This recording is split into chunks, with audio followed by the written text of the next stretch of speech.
Hey everyone, Redneck Brian here. Okay, the game plan. Here is the tractor I got from One Pug for the trade of my 23 horse Briggs V Twin. It's a complete tractor. I did not get the deck. I should have asked him about the plow, but I completely forgot about that because there was a plow in the picture. I should have asked, but I'm not 100% sure on the actual model of this tractor. All it really says on the hood is Craftsman Die Hard. So I imagine it's the Die Hard series, 15.5 horse overhead valve Kohler command, which I personally don't mind these engines. I'm hoping I can get enough power out of this engine to run my clutch, and my clutch engages at 1800 RPMs. I'm hoping this engine, that's what it's running at, or running a little bit lower than that, then I can get enough power to go above that and get enough power for my clutch.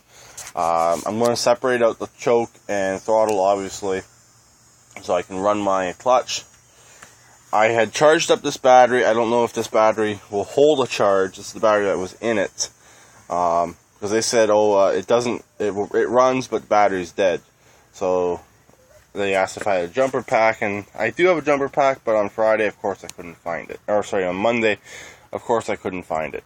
So now, stupid me, left the key on all night. Battery's stone dead. Battery is absolutely stone dead. So I'm going to recharge the battery and try it again later on tonight or tomorrow. See if there's any life out of that battery at all. I don't know if they tried to charge it or not. I don't know what the deal is.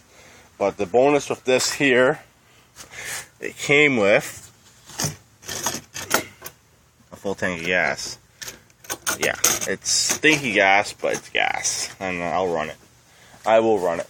So the game plan is, I'm going to take the hood, the dash, possibly the rear fender, and swap it over to the 4x2. They are practically the same tractors. Also in the wiring harness. As you guys know, I don't like the Fearless front wiring harnesses. I like keeping intact some of my safety switches and stuff like that. But I also might swap the clutch and the clutch assembly, because this one here has a real nice tight clutch. This one here has kind of a sloppy clutch. So the nice thing I like about Craftsman's, this is one thing I do like about Craftsman's, between the hydrostatics and the gear drives, they use the same idler pulleys. On most hydros, they don't use idler pulleys. They don't use like a clutch-operated idler pulley. The Craftsman's do. I noticed this on the Roper. That's why with the Roper, I was able to swap in the 5-speed without swapping out pretty much anything. I just just bolted in the transmission, put a belt on there, hooked up the brakes, and it was good to go. The Kubota, on the other hand, has nothing. Has no foot-operated clutch or anything like that. That's another nice thing I like about the Craftsmans. They do still have a foot-operated clutch, even though they're a hydro. So, but anyways, this engine has a rebuilt fuel pump. He doesn't know if that was the actual problem with the engine or not, but if I could start it up, I would show you it runs perfect. I'm obviously going to separate out the choke and throttle. Sorry about my voice. I'm getting over a cold. So, but anyways, sorry about that. Really, all I really got left to do is I put the tires from the Craftsman I got from Pug on here. This is one of them. I already knew it had a problem. It does leak, but the other one holds up fine as far as I know. And it's a little soft. I might put some slime in that tire as well, but it's not as bad as this tire here. I've been driving this thing. It's actually not driving too bad. Did I leave this thing turned on too? Nope. Battery's unhooked. I have no way of really turning this thing off and really starting it. I got to hot wire it to start it. That's also why I'm swapping the wiring harness. So anyways, that's pretty much it. On Monday, I should have actually stuck the 18s I have on this instead of these 20s.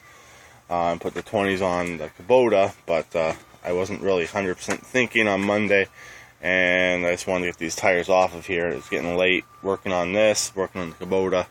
So that's pretty much it. One other nice thing is this tractor came with a absolutely perfect seat Here it is. I'm debating on swapping the seat right now, considering I'm going to be most likely swapping this fender. I'm going to try to make this fender work, even though this is a hydro fender, and that's not a hydro.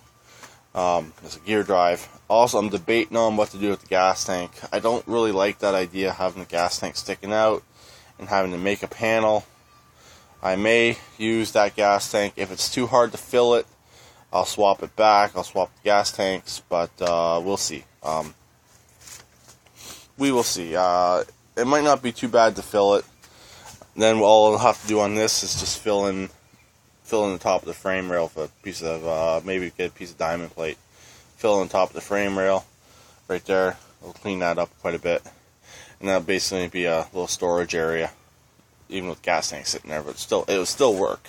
I was originally going to run the toolbox, but it didn't look right with the toolbox, so that's the main reason why I'm not running that. So that's pretty much it. That's my general update video of the plans, what's going to happen. So if anyone knows what model this one is, like I said, it just says Die Hard. The other one there is a LT4000. That's a GT6000.